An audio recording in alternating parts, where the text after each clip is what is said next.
तो आइए आज हम बात करते हैं एक ऐसी लाइलाज बीमारी के बारे में जिसका अब तक ऐसा बोला जाता था कि इलाज पॉसिबल नहीं है। उस बीमारी का नाम है मस्कुलर डिस्ट्रॉफी। मस्कुलर डिस्ट्रॉफी एक जेनेटिकल प्रॉब्लम है और स्लोली प्रोग्रेसिंग बीमारी है जिसमें आपका बॉडी जो है ऐसे एबनॉर्मल जीन्स को पैदा करता है जो बॉडी के अंदर प्रोटीन के प्रोडक्शन को इंटरफेयर करते हैं और धीरे धीरे अपनी ही बॉडी को अटैक करके बॉडी के अंदर प्रोटीन को ख़त्म करते जाते हैं, जिससे पेशेंट की बॉडी में प्रोग्रेसिव वीकनेस, मसल्स में पतलापन, मसल की एट्रोफी और धीरे धीरे गायब होती हुई मांसपेशियां दिखने को मिलती हैं। मस्कुलर डिस्ट्रॉफी के कई तरीके के प्रकार होते हैं। अभी तक 30 टाइप के प्रकार डायग्नोस हुए हैं अलग अलग रिसर्च में, जिसमें से 2 या 3 प्रकार सिर्फ ऐसे हैं जो जानलेवा है।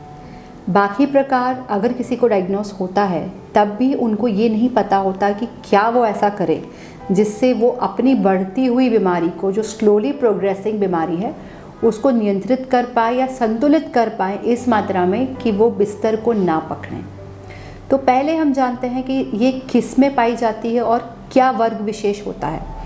तो ये यूजुअली लड़कों में मिलती है और जेनेटिकल होने के लिए इसमें आपके मैटरनल या पैटर्नल साइड से कहीं ना कहीं से आपको ये जीन आया होता है। और कई बार ये देखा गया है कि एक ही परिवार में मान लीजिए 4 भाई बहन हैं, तो जितने भी भाई होंगे उनमें देखने को मिलती है सामान्यतः, और स्पेशली उसी परिवार में चाचा या पापा या ताऊजी जो रहते हैं उनके अंदर इसका लक्षण देखने को मिलता है। अगर उसी परिवार में लड़कियां होंगी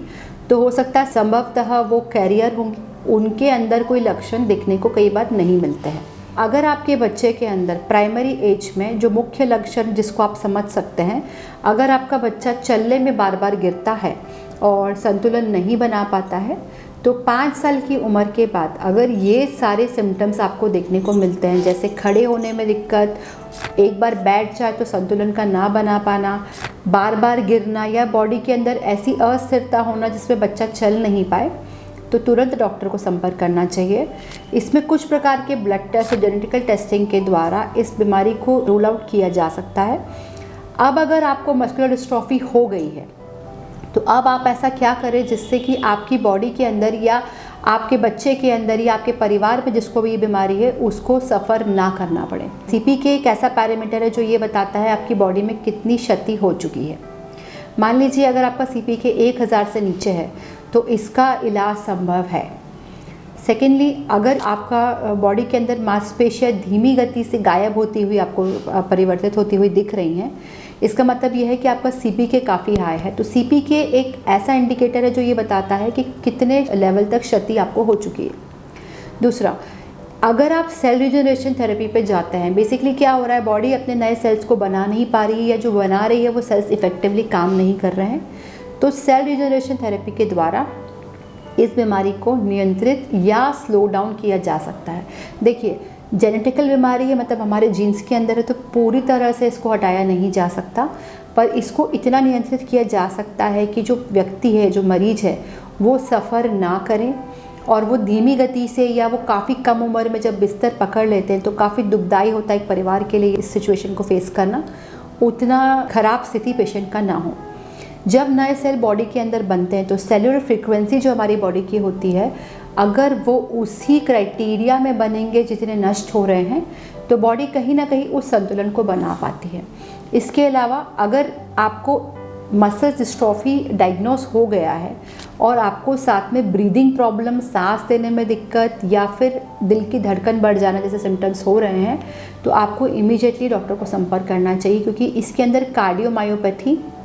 या अलग अलग ऑर्गन पे भी इसका इफेक्ट आ सकता है। तो आपको इमीडिएटली उसी समय डॉक्टर से संपर्क करना चाहिए। अगर आपका सेल रिजनरेशन थेरेपी का प्रोसेस चालू हुआ तो आपको ये उम्मीद होनी चाहिए कि आपकी बॉडी में, मान लीजिए जो आपका लाइफ स्पैन था, जो 14 से 15 साल की उम्र तक का था, वो थोड़ा बढ़ के कुछ साल और जीवन की आपको दे सकता है।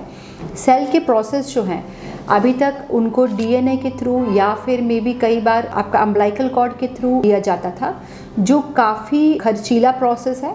पर एक सिर्फ छोटी सी मशीन के माध्यम से इस प्रोसेस को हम लोग पिछले 7 साल से इंदौर में कर रहे हैं और अभी तक हमको 40% लोगों में इसका रिज़ल्ट मिला है। तो आइए इस रक्षाबंधन, अगर आपके घर में या आपके किसी भाई को या आपके किसी परिचित को मस्कुलर डिस्ट्रॉफी की समस्या हो गई है, तो आइए हम उनको मदद करें, इस वीडियो को स्प्रेड करके उन तक पहुंचाएं, ताकि हर उस बहन के पास वो भाई हो जिसको ये बीमारी हो चुकी है या उसको ऐसी संभावना लग रही है, क्योंकि ये बीमारी लाइलाज नहीं है। और जानकारी के लिए दिए हुए नंबर पर आप संपर्क कर सकते हैं।